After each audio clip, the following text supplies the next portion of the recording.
ਇਹ ਕੂੜ ਹੀ ਕੂੜ ਉੱਪਰ ਆਈ ਜਾ ਰਿਹਾ ਹੈ। ਮੈਂ ਕਹਿੰਦਾ ਤੁਸੀਂ ਬਜਾਏ ਇਸ ਦੇ ਵੀ ਆਪਣਾ ਕੈਂਡੀਡੇਟ ਬਦਲੋ, ਜਿਹਨੂੰ ਗੁਰਮੁਖੀ ਆਂਦੀ ਹੈ ਉਹਨੂੰ ਭੇਜੋ। ਸਾਰਾ ਲਾਣਾ ਹੀ ਇੱਕ ਬੰਦੇ ਦੇ ਪਿੱਛੇ ਢੋਰ ਗਏ, ਲੱਲਾ ਲੱਲਾ ਕਰਦਾ ਕਿ ਪੈ ਗਏ ਤੁਸੀਂ।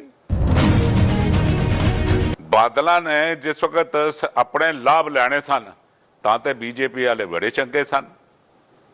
ਅੱਜ ਜੇ ਲਈ ਪੋਲੀਟੀਕਲੀ ਉਹਨਾਂ ਦੀ ਗੱਲਬਾਤ ਨਹੀਂ ਰਹੀ, 9 ਮਾਸ ਦਾ ਰਿਸ਼ਤਾ ਖਤਮ ਹੋ ਗਿਆ, ਘਰ ਵਾਲੀ ਦਾ ਤੇ ਘਰ ਵਾਲੇ ਦਾ ਰਿਸ਼ਤਾ ਖਤਮ ਹੋ ਗਿਆ ਤੇ ਪੰਥ ਖਤਰੇ 'ਚ ਪੈ ਗਿਆ।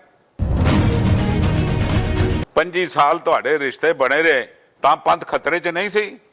ਅੱਜ ਤੁਹਾਡੇ ਰਿਸ਼ਤੇ ਟੁੱਟੇ ਤੇ ਪੰਥ ਖਤਰੇ 'ਚ ਆ ਗਿਆ। ਕਿਹਨੂੰ ਬੇਵਕੂਫ ਬਣਾਉਂਦੇ ਪਏ ਹੋ?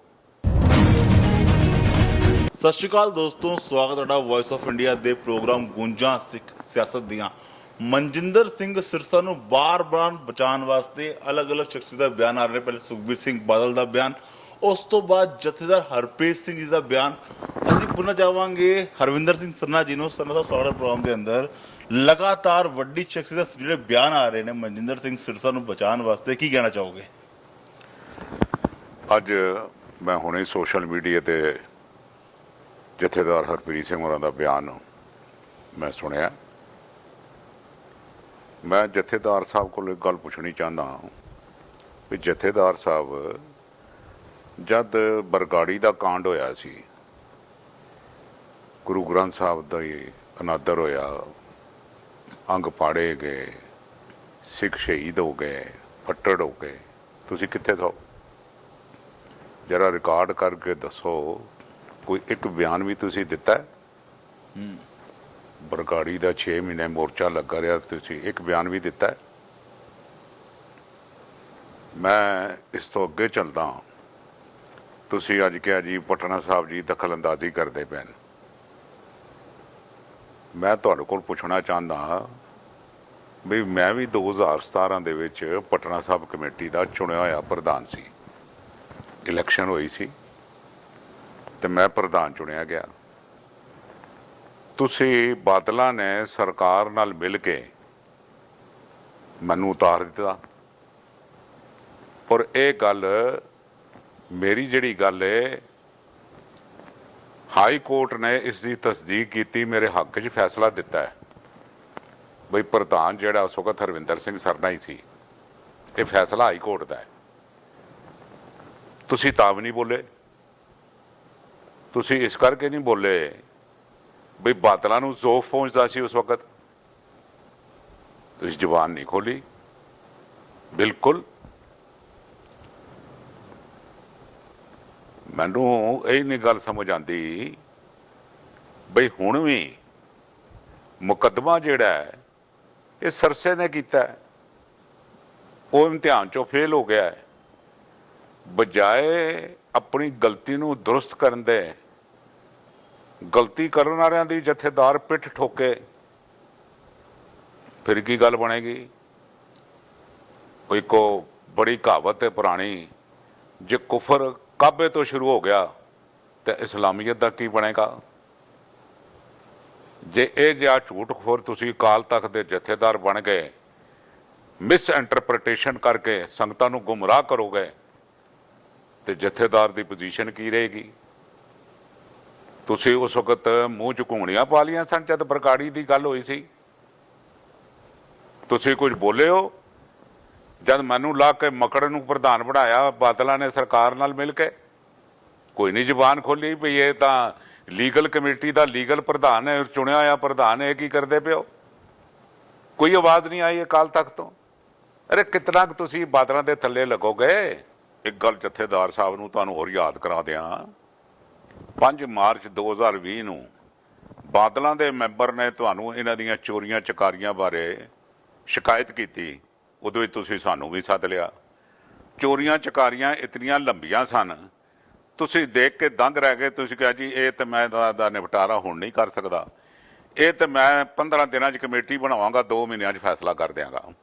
ਅਕਾਲ ਤਖਤ ਦੇ ਪਟਲ ਤੇ ਬੈਠ ਕੇ ਅਕਾਲ ਤਖਤ ਦਾ ਜਥੇਦਾਰ ਇੱਕ ਗੱਲ ਇੱਕ ਆਮ ਸਿੱਖ ਨੂੰ ਕਮਿਟ ਕਰ ਰਿਹਾ ਹੈ। ਤੁਸੀਂ ਕਮਿਟ ਕੀਤੀ ਹੈ, ਸਾਡੇ ਨਾਲ ਕਮਿਟਮੈਂਟ ਹੋਈ ਹੈ, ਕੋਈ ਕਮੇਟੀ ਬਣੀ, ਕੋਈ ਫੈਸਲਾ ਕੀਤਾ? You just ran away from your words. ਤੁਹਾਨੂੰ ਕੋਈ ਮਹਿਸੂਸ ਨਹੀਂ ਹੋਇਆ ਭਾਈ ਇੱਕ ਜਥੇਦਾਰ ਦੀ ਕਮਿਟਮੈਂਟ ਨਹੀਂ ਪੂਰੀ ਹੋ ਰਹੀ, ਉਹਦਾ ਕੀ ਸਿੱਖ ਕੀ ਅੰਦਾਜ਼ਾ ਲਗਾਉਣਗੇ? ਪਰ ਤੁਸੀਂ ਕੁਝ ਵੀ ਨਹੀਂ ਕੀਤਾ, ਬਿਲਕੁਲ ਮਸ਼ਟ ਮਾਰ ਕੇ ਸਾਰੇ ਚੁੱਪ ਕਰਕੇ ਬੈਠੇ ਰਹੇ। ਨਾ ਬਾਦਲਾਂ ਨੇ ਮੂੰਹ ਚੋਂ ਲਫ਼ਜ਼ ਕੱਢਿਆ, ਨਾ ਤੁਸੀਂ ਕੋਈ ਮੂੰਹ ਚੋਂ ਕੋਈ ਲਫ਼ਜ਼ ਕੱਢਿਆ। ਅੱਜ ਤੁਹਾਨੂੰ ਬੜੀ ਦਿੱਕਤ ਆ ਰਹੀ ਹੈ।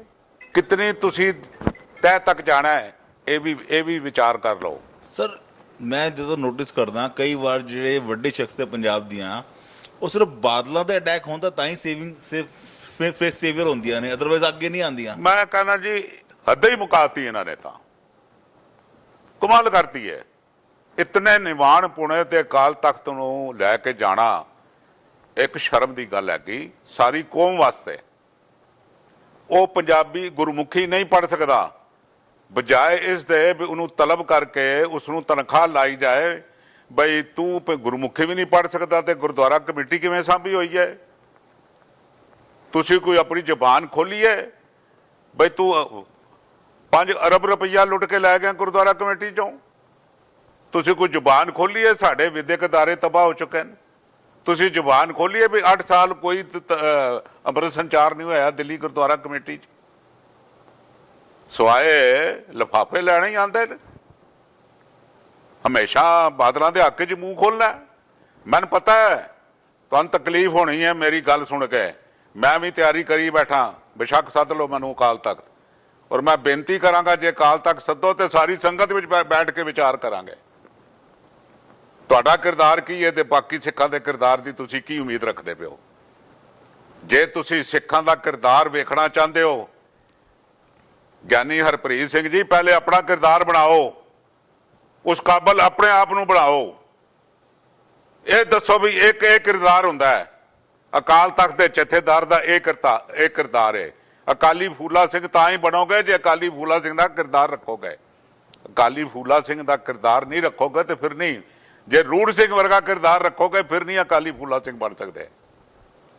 ਰੂੜ ਸਿੰਘ ਵਰਗਾ ਕਿਰਦਾਰ ਨਾ ਰੱਖੋ। ਕਈ ਵਾਰ ਇਹੋ ਜਿਹਾ ਜਾਪਦਾ ਹੈ ਕਿ ਪੰਜਾਬ ਦੇ ਜਿਹੜੇ ਅਕਾਲੀ ਆਗੂ ਨੇ ਉਹ ਸਿਰਫ ਅਕਾਲੀਆਂ ਨੂੰ ਹੀ ਸਿੱਖ ਮੰਨਦੇ ਨੇ, ਬਾਕੀਆਂ ਵਾਸਤੇ ਕਦੀ ਗੱਲ ਹੀ ਨਹੀਂ ਛੇੜਦੇ। ਮੈਂ ਕਹਿਣਾ ਜੀ ਇਹ ਤਾਂ ਬਿਲਕੁਲ ਹੀ ਸ਼ਰਮ ਧਰਮ ਤੋਂ ਛੱਪ ਖਲੋਤੇ ਕੂੜ ਫਿਰੇ ਪ੍ਰਧਾਨ ਵੇ ਲਾ ਲਓ।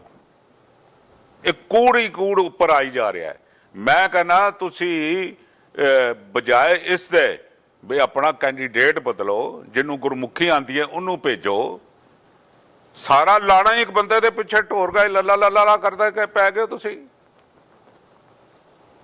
ਅੱਜ ਤੁਹਾਨੂੰ ਹਜ਼ੂਰ ਸਾਹਿਬ ਕਮੇਟੀ ਵੀ ਯਾਦ ਆ ਗਈ, ਅੱਜ ਤੁਹਾਨੂੰ ਪਠਾਨ ਸਾਹਿਬ ਕਮੇਟੀ ਵੀ ਯਾਦ ਆ ਗਈ। ਬਾਦਲਾਂ ਨੇ ਜਿਸ ਵਕਤ ਆਪਣੇ ਲਾਭ ਲੈਣੇ ਸਨ ਤਾਂ ਤੇ ਬੀਜੇਪੀ ਵਾਲੇ ਬੜੇ ਚੰਗੇ ਸਨ। ਅੱਜ ਜੇ ਲਈ ਪੋਲੀਟੀਕਲੀ ਉਹਨਾਂ ਦੀ ਗੱਲਬਾਤ ਨਹੀਂ ਰਹੀ, 9 ਮਾਸ ਦਾ ਰਿਸ਼ਤਾ ਖਤਮ ਹੋ ਗਿਆ, ਘਰ ਵਾਲੀ ਦਾ ਤੇ ਘਰ ਵਾਲੇ ਦਾ ਰਿਸ਼ਤਾ ਖਤਮ ਹੋ ਗਿਆ ਤੇ ਪੰਥ ਖਤਰੇ 'ਚ ਪੈ ਗਿਆ। 25 ਸਾਲ ਤੁਹਾਡੇ ਰਿਸ਼ਤੇ ਬਣੇ ਰਹੇ ਤਾਂ ਪੰਥ ਖਤਰੇ 'ਚ ਨਹੀਂ ਸੀ। ਅੱਜ ਤੁਹਾਡੇ ਰਿਸ਼ਤੇ ਟੁੱਟੇ ਤੇ ਪੰਥ ਖਤਰੇ 'ਚ ਆ ਗਿਆ। ਕਿਹਨੂੰ ਬੇਵਕੂਫ ਬਣਾਉਂਦੇ ਪਿਓ? ਸਿੱਖਾਂ ਨੂੰ ਹੋਰ ਮੂਰਖ ਨਾ ਬਣਾਓ ਮਹਾਰਾਜ। ਅੱਗੇ ਸਾਡਾ ਬੜਾ ਨੁਕਸਾਨ ਹੋ ਚੁੱਕਾ ਹੈ, ਸਾਡਾ ਨੁਕਸਾਨ ਹੋ ਚੁੱਕਾ ਹੈ।